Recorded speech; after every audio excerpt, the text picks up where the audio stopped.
In addition to soil erosion, one of the other problems we have that arises with soil is nutrient mineral depletion. Typically, this is because of agricultural practices. When we plant crops, the nutrients are really pulled out of the soil to feed the crops, and when we harvest those crops and remove them, then that nutrient is gone, whether it's nitrogen, potassium, phosphorus, all those minerals are depleted from the soil at that time. Farm soil usually does eventually lose its fertility unless you treat it with fertilizers or unless you have some sort of integrated um, management system to keep that soil fertility at a higher level. In the U.S., erosion is still an issue, particularly in some farming areas, and there are some places that are still losing soil faster than it can be replenished. Soil seems like it's not that big of a deal a lot of times, but we have to keep in mind that good quality soil takes 100, 200 years to actually form. So it's not a non-renewable resource, but it is something that we really don't have time in our lifetime to replace it, that it does take several generations to replace that soil. Globally, soil is a major concern in areas that have been subjected to high drought in recent years, like Asia and Africa, Central and South America, where we have a lot of uh, deforestation going on. And most of this is, again, caused by unsound farming practices, soil erosion, desertification, and the effects of a growing population as well. The African Sahel, they've been in a drought for 30 years. The soil there's really not much left of it. It's undergone a lot of erosion. The nutrients are depleted, wind effects, etc. Just a very bad situation in the sub-Saharan Africa.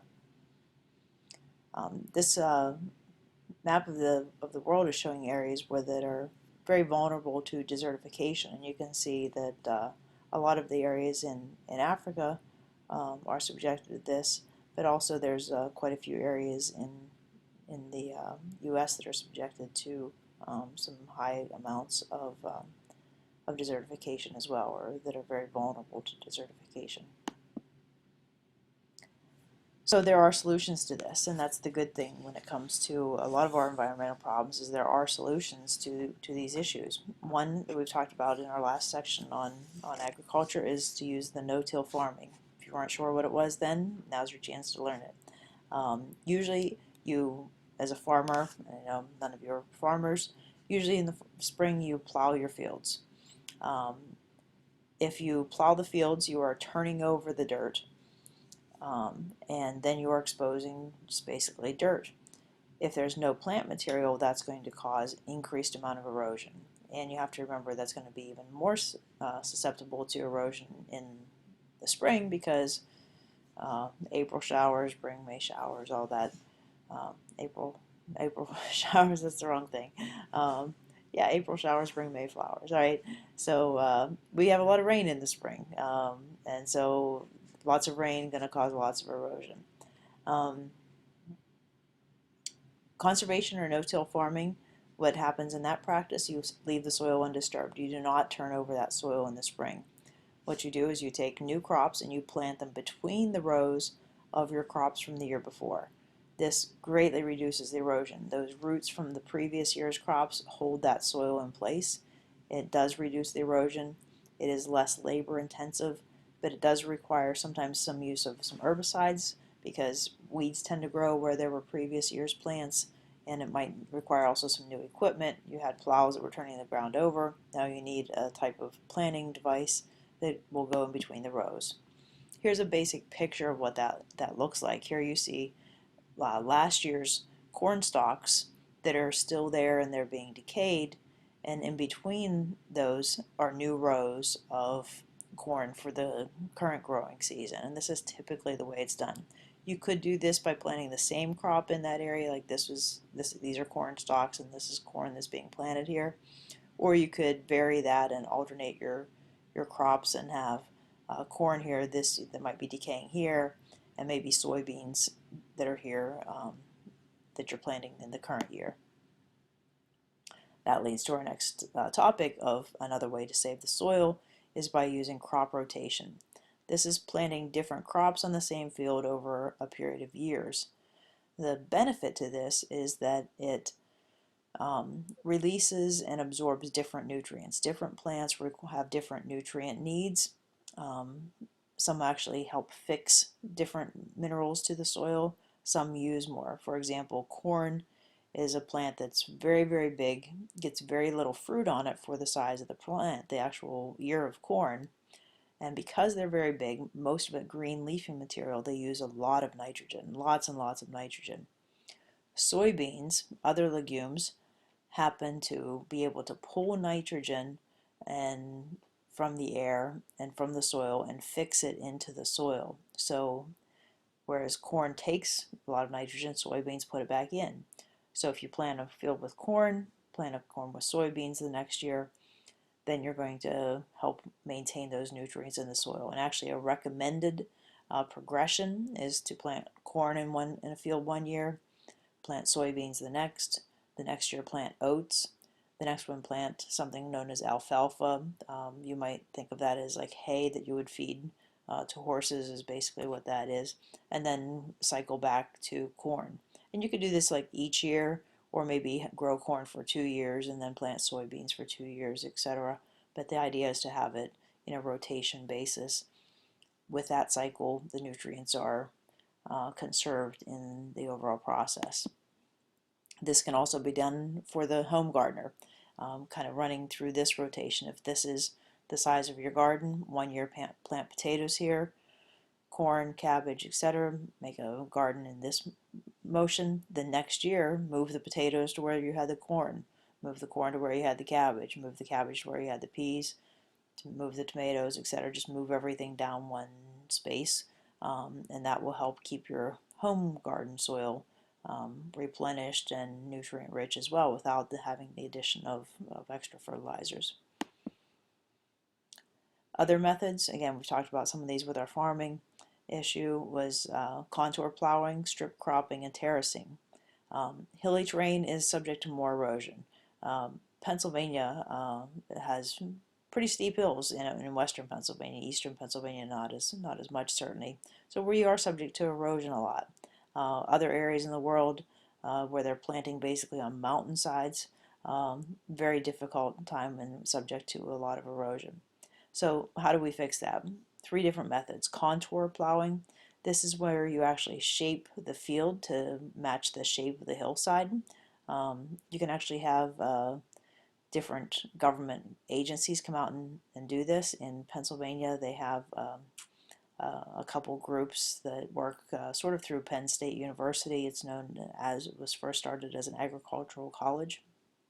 They will come out to a farmer and kind of design the shape, look at the contour of the hill, and figure out where the fields actually have to be planted to be the most conservative when it comes to erosion processes. Strip cropping is another. This is where you alternate different crops along the contours of a hillside. And terracing, this is something you don't see really too much in the U.S. You see it in some Asian countries, South America, etc., where very, very steep slopes, mountain slopes, and you make a little level area and helps retain the minerals and nutrients. And we've got some pictures of each one of those. This would be an example of the contour plowing, where it's a little bit hard to see the hillside here, but this is kind of matching the hillside and the curves of the hill. This would be the strip cropping, where you have alfalfa, alfalfa in the green areas, and then corn, which is later in the season here, and it's intermixed. And then the terracing, you can see it here in a very steep mountain area, but it can also be done on small scales, and this is a interesting way to make a terraced area, terraced garden, and recycle some tires, etc. Keep in mind that these methods here also, the contour plowing, the strip cropping was also a way to eliminate and use less pesticides as well, so many benefits of strip cropping. When we look at preserving the soil fertility, another way we can do that is either organically or inorganically.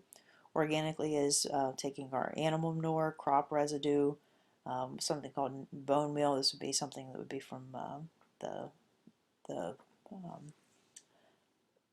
farm factories and using that material, compost, things like that.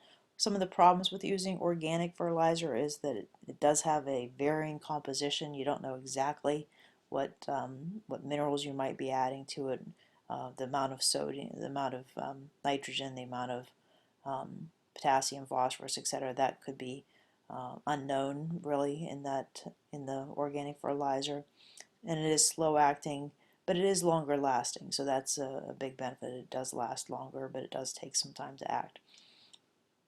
Inorganic fertilizers, on the other hand, made from chemical compounds, they're manufactured, so the exact composition is precisely known.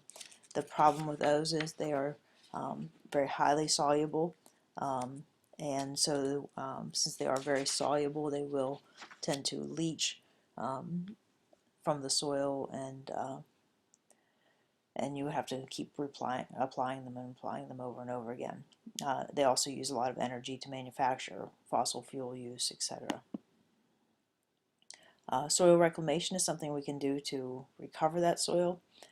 We can reverse this damage.